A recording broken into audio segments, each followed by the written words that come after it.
안녕하세요. 괴담 들려주는 낚시꾼 괴담록 괴담집사입니다. 여러분도 잘 아시겠지만 귀신하면 뭔가 풀고 싶은 한이라든지 부탁할 게 있어서 살아있는 사람 앞에 나타나는 경우가 많다고 하잖아요. 그런데 그게 산 사람을 쉽게 볼 수 없는 그런 곳에 있는 귀신이라면 어떨까요? 이번 이야기는 일본 해녀가 섬에서 경험한 기묘한 사연입니다. 그럼 일본 해녀의 기묘한 경험담 괴담집사의 시점으로 떨어보겠습니다.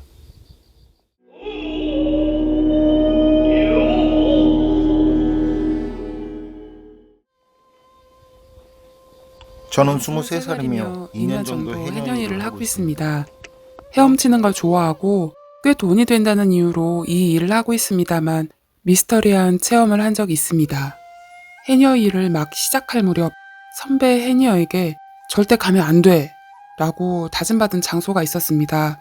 그 장소는 떨어진 작은 바위섬 같은 곳이었고 거리는 해안에서 300m 정도 될 거라 생각합니다. 다른 해녀도 절대 그 바위섬에는 가지 않습니다. 나는 내 멋대로 생각하기를 그 섬에 가는 도중에 꽤나 조류 흐름이 빠른 곳이 있는데 해녀들은 나이 든 사람들이 대부분이라 조류가 빠른 곳이라서 위험하니 가면 안 된다 라고 하는 거라 생각했습니다. 일은 당일의 조수간만차에 따라 다르지만 대부분 오전 중에 일이 끝납니다. 하지만 그날은 몸 상태도 좋았고 좀 더 물질할 수 있을 것 같아서 오후에도 혼자서 물질을 하고 있었습니다. 그러다 파도도 잠잠했기 때문에 문득 저 바위섬에 한번 가볼까? 라는 생각이 들었습니다. 조류가 빠르다고 알고 있었습니다만 실제로 그렇지 않아서 문제없이 그 바위섬에 도착했습니다.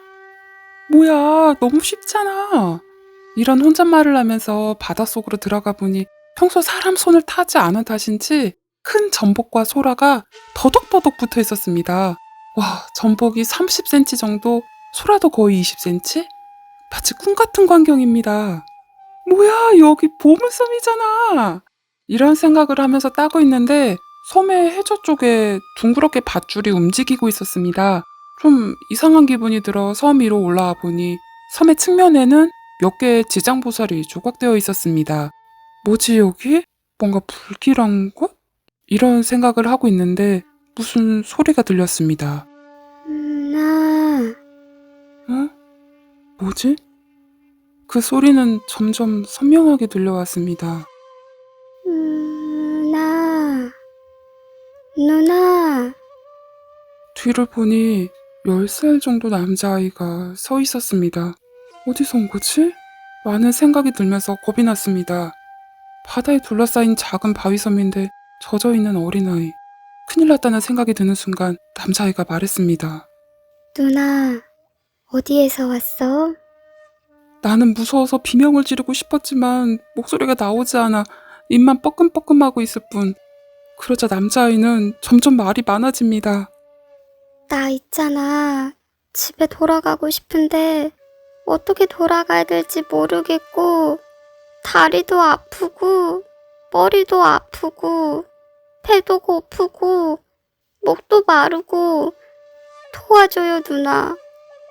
방금까지 보통의 모습이던 남자아이가 말하는 내용에 따라 모습이 변합니다. 다리가 아프다고 말할 때는 다리가 피투성이로, 머리가 아프다고 말할 때는 머리가 피투성이로, 배가 고프다고 말할 때는 삐쩍 마른 모습으로, 목이 마르다고 말할 때는 노인처럼 변했습니다. 아, 큰일이다. 완전 큰일 났다. 믿지도 않는 하느님 아버지를 찾고 나무 아미타불 하며 경을 외웠더니 순간 뿌짓하는 소리가 나면서 몸이 자유로워졌습니다. 육지로 나오려고 바다로 뛰어들었는데 보통 때와 다르게 점점 몸이 바다 밑으로 가라앉았습니다. 가라앉는다기보다 끌려 들어가는 느낌입니다. 뭐야 이거! 바다라는 곳은 뜨는 것보다도 잠수에 들어가는 게 더 힘든데도 결국 바다 밑까지 끌려 들어갔습니다. 그러자 그곳에는 작은 동굴 같은 게 있었고 그곳에 수경을 쓴 뼈만 남은 사체가 있었습니다. 필시 아까 본 소년이라고 직감적으로 알 수 있었습니다. 그리고 조금 애처로운 기분이 드는 순간 후 하며 빨아당기는 힘이 약해지더니 몸이 떠오르기 시작했습니다. 수면까지 올라와서 냉정함을 되찾고 해안까지 헤엄쳐 돌아왔습니다. 육지에 도착하고는 그 섬에서 잡은 전복과 소라를 매입업자에게 넘기고 곧바로 경찰서에 사체를 발견한 일을 신고했습니다. 그리고 다시 업자에게 돌아가니 사람들이 모여들어 있었고, 오, 굉장하네! 오늘 대박 났네! 이런 찬사를 들었습니다. 그리고 팔고 남은 금액은 나 자신도 놀랄 정도의 금액이었습니다. 뭔가 기쁘면서도 측은한 복잡 미묘한 심경으로 집으로 돌아왔습니다. 그리고 그날 밤 저 작은 바위섬에 가면 안 돼 라고 일러준 아주머니가 집으로 찾아왔습니다. 집 안으로 모시고 차를 내니 아주머니는 이렇게 말했습니다. 너 저 작은 바위섬에 간 거지? 정말 그렇게 가면 안 된다고 말했는데도 뭐 무사히 돌아왔으니 다행이지만 근데 사체를 발견했다는 말은 들었지만 그 외에 뭔가 본 건 없어?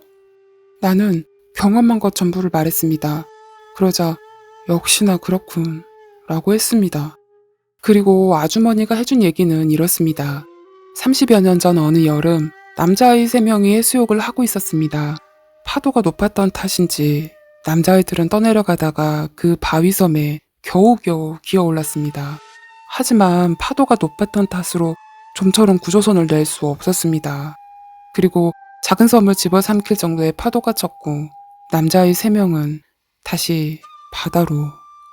그것을 보다 못한 한 어부가 배를 띄웠습니다. 어부는 남자아이를 1명, 2명 구조하고 3명째를 구조하려 할 때 배가 그 섬에 격돌하여 침몰. 남자아이 3명과 어부는 해저에서 움직이고 있는 밧줄과 바위섬 측면에 조각된 지장보살은 그때의 일 때문에 생겨난 듯 합니다.